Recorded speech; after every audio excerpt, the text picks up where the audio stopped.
लेकिन सीधे हम सारी बातों को लेकर के कि करना ही है। पिछली सरकारों में ये रहा है कि मामला बनता है या नहीं बनता ये मत दो, मामला बनाना है ये होता था, दर्ज करना है कि ये काम करने की एक संस्कृति जो हुई, इस संस्कृति को हम देवभूमि में समाप्त करना चाहते हैं।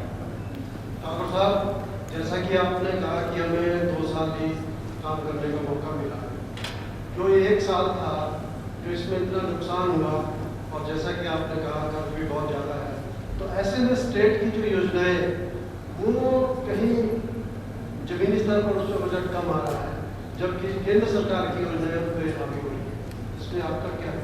नहीं, देखिए एक बात को तो मान करके चलिए कि देखिए केंद्र सरकार प्रदेश सरकार दोनों योजनाओं को जमीन पर लाने के लिए काम करती है, और कुछ एक स्कीम ऐसी होती है जहां हमको केंद्र की भी मदद होती है और स्टेट का भी उसमें शेयर होता है, उनको हम आगे बढ़ा रहे हैं। लेकिन उसके बावजूद आपको इस बात को मानना पड़ेगा, ये जो जितने भी इनॉग्रेशनल फाउंडेशन को जितने भी हुए हैं, इसमें से 90% से ज़्यादा प्रोजेक्ट्स वो हैं, 90% लगभग प्रोजेक्ट्स हैं जो स्टेट गवर्नमेंट के ही हैं, स्टेट गवर्नमेंट के हिस्से चले। कुछ एक जगह नाबार्ड की स्कीम होगी, कुछ जगह सेंट्रल, नाबार्ड में 2 नहीं होता, सीआरएफ का होगा, और उसके बाद कुछ सेंट्रल स्पॉन्सर्ड स्कीम के जो हमारे जो एक्सटर्नल एडेड प्रोजेक्ट्स हैं उसके माध्यम से कुछ मदद होगी, लेकिन उसमें भी शेयर होता है। मेरे कहने का मतलब स्टेट की ओर से हमने उसके बावजूद भी बजट में कहीं कमी नहीं छोड़ी, हर सेक्टर में काम किया है। लेकिन बात जरूर है कि जो फोकस होकर के हम ज़्यादा कर सकते थे और बेहतर कर सकते थे, उसमें थोड़ी परेशानी जरूर आ गई कोविड के चलते। सबसे पहले तो आपको 3 साल पूरे बताइए। मेरा सवाल यह है कि आपने ना जो बाहर से हिमाचल के यूथ लेके आए थे उनके लिए पोर्टल स्टार्ट किया था कि उनको ट्रेन करेंगे, यहाँ जिस तरीके की नौकरियाँ हैं उनको यहाँ खपाने के लिए फिर पोर्टल में आपने स्टार्ट किया था। तो कुल कितने यूथ को आप ट्रेन कर पाए, यहाँ उनको नौकरियाँ दे पाए, और सेकेंडली कुल कितना लोग इस समय हिमाचल पर है एग्जैक्ट आज की तारीख? मैं एक बात जरूर कहना चाहूँगा कि जो नौजवान बाहर के प्रदेशों में थे या बाहर के देशों में थे, बहुत सारे नौजवान कोविड के संकट के पश्चात हमने जो पोर्टल में रजिस्ट्रेशन के तहत जो है वो रजिस्ट्रेशन करने के लिए उनसे आग्रह किया और काफ़ी लोगों को उसमें जो है उसको हमने सीधा कनेक्ट इंडस्ट्री के साथ किया है। इंडस्ट्री में जो हमारे इंडस्ट्रियलिस्ट हैं हिमाचल के अंदर, बहुत सारे लोगों ने उसमें एग्जैक्ट मेरे पास फिगर्स पर नहीं है, लेकिन उसके बाद बहुत सारे लोगों ने उसमें जो है अपना वो रजिस्ट्रेशन करने के बाद उसमें सीधे उन्होंने जो है ऑफर को एक्सेप्ट किया और उन्होंने आपस में जो है काम शुरू कर दिया, उनको रोजगार वहाँ पर उपलब्ध हुआ है। बहुत सारे नौजवान, उसमें एक चीज़ ये भी आई है कि बहुत सारे नौजवान जो है कोविड में थोड़ा सुधार होने की वजह से जहाँ जहाँ से वो आए थे वो वापस भी गए, इसमें भी दूर आए, बहुत बड़ी संख्या वो भी है जो वापस उन स्टेट में गए। जैसे गोवा में से हमारे पास 5000 यूथ आया था जो रेस्टोरेंट होटल में काम कर रहा था, वहाँ पर कर रहा था हिमाचल प्रदेश, जिनको हमने ट्रेन में लेकर के वापस पहुँचाया था जब कोविड का संकट में। गोवा में सुधार हुआ और अभी हम फीडबैक ले रहे थे वहाँ पर जो गोवा के कुछ लोगों के साथ, जो गोवा के जो हमारे जो परिचित लोग थे जो हिमाचल के रहने वाले थे, तो उन्होंने कहा कि काफ़ी लोग उसमें से लगभग 50% के लगभग बता रहे थे वो लोग नौजवान हुआ कि वापस वहाँ पर पहुँच गए हैं, लगभग काम कर रहे हैं। तो ऐसा भी ये है कि जहाँ बेंगलोर है, मुंबई है, हमारे दिल्ली है, चंडीगढ़ है, चंडीगढ़ के अलावा हैदराबाद है, जो बहुत सारे पूना है जहाँ बहुत बड़ा नंबर था यूथ का, पर्टिकुलरली जो प्राइवेट सेक्टर में काम करते थे। तो वहाँ पर कोविड के मामलों में कमी आने के कारण फिर उनका वहाँ पर जाना हुआ है। लेकिन जहाँ ये पोर्टल एक सुविधा दी थी, ये हमने इस प्रकार की सुविधा दी है जिस सुविधा का इस्तेमाल जो है कोई अगर करना चाहता है वो करे। नंबर उसमें एग्जैक्ट आपको दे देंगे, लेकिन उसके बाद उसमें निश्चित रूप से वो एक बेहतर एक प्रयास उस दिशा में हुआ, उसमें काफ़ी हद तक उनके समय।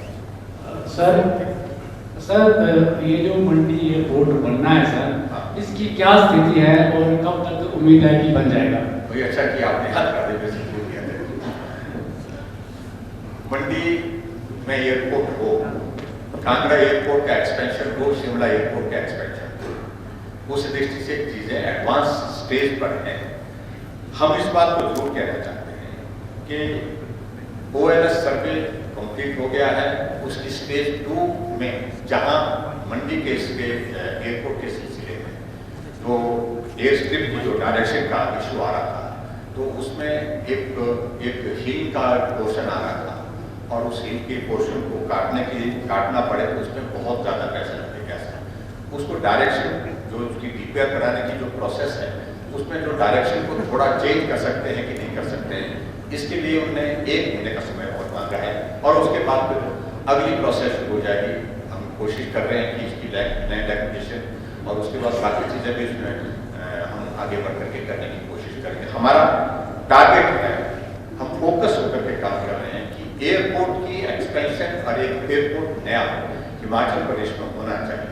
दिक्कतें हैं, हम उसके बावजूद भी उस काम में लगे हैं और हमने फाइनेंस कमीशन के समक्ष भी अपना प्रस्ताव रखा है कि स्टेट स्पेसिफिक प्रोजेक्ट के अंतर्गत फाइनेंस कमीशन में प्रोविजन रहता है कि स्टेट के स्पेसिफिक प्रोजेक्ट में आपको किसी सेक्टर में करना चाहिए। तो हमने ये कनेक्टिविटी के लिए ये हिमाचल प्रदेश में हमने जो है वो एयरपोर्ट का जिक्र किया, जिसमें airport Mandi and airport Kangra, तो एयरपोर्ट कांगड़ा की एक्सपेंशन और मंडी ग्रीनफील्ड एयरपोर्ट, ये हमने रिकमेंडेशन स्टेट गवर्नमेंट की ओर से जोरदार ढंग से रखी है फाइनेंस कमीशन के समक्ष, जिसमें फाइनेंस कमीशन की रिपोर्ट जब आएगी तब उसका मालूम पड़ेगा। पहले बोलना शुरू कर देते इसलिए बोल रहा हूँ। पंचायती राज संस्थाओं के लिए चुनाव की तैयारी है, फिर राजनीतिक दल कैसे अपने उम्मीदवारों की अधिकृत घोषणा कर रहे हैं? भाजपा के जिला सोलन और भरत मंडल ने तो लेटर पे बकायदा जिला परिषद उम्मीदवारों की सूची तक जारी की है। क्या ये आचार संहिता का उल्लंघन नहीं? उल्लंघन की दृष्टि से नहीं, हमारे विचार के लोग आए, इस पे किसको आपत्ति होनी चाहिए? इसमें तो आपको भी आपत्ति नहीं होनी चाहिए। हम देखिए साथ चलने वाले साथी होंगे, ईमानदार प्रतिनिधि चुनकर के आएंगे, ये हमारी प्राथमिकता है। और पहली प्राथमिकता ईमानदार गवर्नमेंट ऐसे चुनकर के प्रतिनिधि पंचायतों में आते हैं तो हमारे सिस्टम को स्ट्रेंथन कर सकते हैं। लेकिन उसके बावजूद भी सभी राजनीतिक दल जो है प्रत्यक्ष नहीं तो अप्रत्यक्ष रूप से किसी का समर्थन करते हैं, किसी का विरोध करते हैं। और उसी तरह से भारतीय जनता पार्टी ने पार्टी के सिंबल पर नहीं, हमने अपने ये नहीं कहा, हमने उसमें यही कहा कि हम इनका समर्थन करेंगे, इस पर तो आपत्ति नहीं होनी चाहिए। मेरा आप सबसे ये भी, हिमाचल प्रदेश में 15 सालों के बाद नई पंचायतों का गठन हुआ। हमने हिमाचल प्रदेश में 389 नई पंचायत बनाई। आपको 15 ईयर्स नया इनिशिएटिव उस दिशा में कदम उठाया। दूसरा, 3 कॉर्पोरेशन बनाए। अभी हिमाचल जब से अस्तित्व में आया है, 2 कॉर्पोरेशन थी, शिमला, दूसरी धर्मशाला में पड़ी थी। अब 3 कॉर्पोरेशन और हमने एडिशन की है, पालमपुर, मंडी एंड सोलन। 7 हमने नई नगर पंचायतें बनाई, 7 न्यू नगर पंचायत। जो बोलते हैं कुछ नहीं हो रहा है, कुछ तो हो रहा है, तो उनको उस बात को समझना चाहिए। वैक्सीन, कोविड वैक्सीन हम इसकी बहुत जल्दी उम्मीद कर रहे हैं कि आनी चाहिए और फरवरी के माह तक तो माना जा रहा है कि आ ही जाएगी। लेकिन हम उम्मीद कर रहे हैं, देखिए आवाज़ क्या हो रहा है, जनवरी इसको ऑफ कर रहे हैं, जनवरी लास्ट तक और फरवरी तक हम एक्सपेक्ट कर रहे हैं। और हमने इसके लिए जो प्रेपरेशन अपने लेवल पर कोल्ड चेन को मेंटेन करना, हमारे प्राइवेट सेक्टर इसमें कौन कौन होंगे जिनको पहले वैक्सीन देनी है और उसमें सारी चीज़ें तय हुई हैं, एक प्रोटोकॉल के तहत तय हुई हैं वो सारी चीज़ें। और मैं उम्मीद करता हूँ कि वैक्सीन आए और ये कारगर हो और सब अच्छी तरह से सफल हो, और ऐसा मैं उम्मीद करता हूँ। सर, कोरोना के कारण अभी तक करीब 60,000 लोग पॉजिटिव हो गए हैं और 800 से ज़्यादा लोग लगभग मौत हो चुकी है उनकी। मेरा सवाल ये था कि क्या जिस तरह से इसको डिजास्टर घोषित किया जा चुका है, क्या जो मृतक लोग हैं या पॉजिटिव आए हैं लोग, उनके लिए कोई मुआवजे का प्रावधान किया गया है? देखिए, जहाँ तक मौत की बात कर रहे हैं, मृत्यु की बात करें, वो तो एक भी व्यक्ति की दुखदाई है। निश्चित रूप से मैं इस सारे विषय को लेकर के हम चिंतित भी हैं और मदद का रास्ता क्या निकल सकता है, ये सारी बातें आगे के लिए हमने रखी हैं विचार करने के लिए। हिमाचल प्रदेश में अभी 2 महीने नवंबर और दिसंबर में बहुत बड़ा नंबर जो है वो डेथ का भी और कोविड की पॉजिटिविटी के हिसाब से भी उसमें बहुत बड़ा नंबर आया है और उसमें दो राय। अब मैं उम्मीद करता हूँ कि आने वाले समय में ये नंबर कम होगा, कंट्रोल किया है, हमने थोड़ा कोशिश की है, लेकिन जो आपका ये सुझाव है, सुझाव की दृष्टि से उसको एग्जामिन करके क्या किया जा सकता है? सर, बात धर्मशाला में इन्वेस्टर्स मीट की हुई थी, जिसमें ये माना जा रहा था कि इसमें हमारे अंतर्राष्ट्रीय संबंध जो है वो मजबूत होंगे।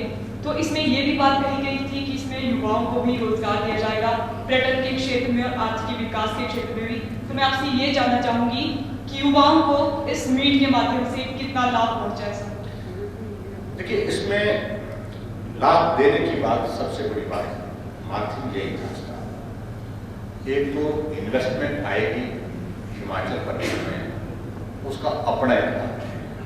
इन्वेस्टमेंट के माध्यम से रोजगार के जरिए, रोजगार के माध्यम निकलेंगे, चाहे वो होटल इंडस्ट्री है, चाहे कोई इंडस्ट्री का क्षेत्र है, चाहे कोई और प्रोजेक्ट है, जिससे भी रोजगार का और आय का साधन हिमाचल प्रदेश के लिए मजबूत होता।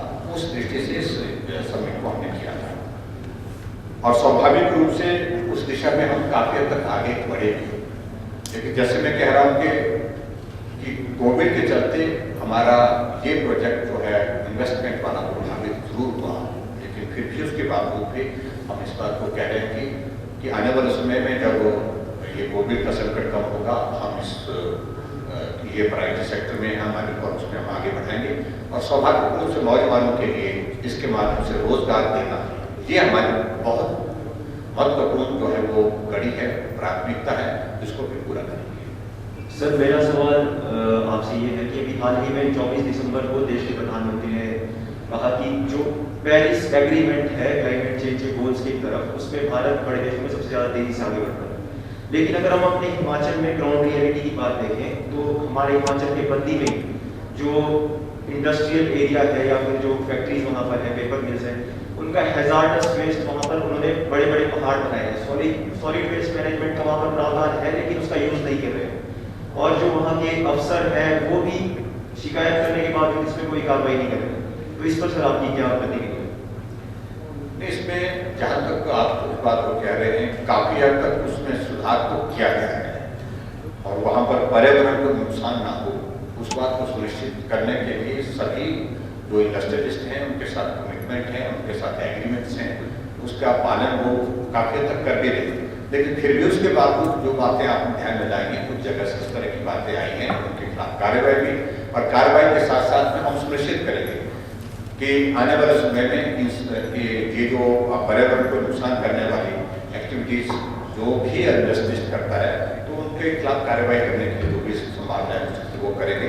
लेकिन इतना जरूर है कि ये बद्दी में जब हमारा ये पर्टिकुलरली हमारा ये जो इन्वेस्टमेंट आई थी, उस वक्त बहुत प्लान करके चीज़ों को जो करने की जरूरत है उसमें कमी छुट्टी है और बहुत हिफाजत तरीके से सारी जमीनी स्तर पर वो काम की हुई और इसलिए ये एक कठिनाई वहाँ पर है वर्तमान परिस्थिति में, लेकिन फिर भी आपने ध्यान में लाया, उसको और ज़्यादा आगे बढ़ने के काम करेंगे।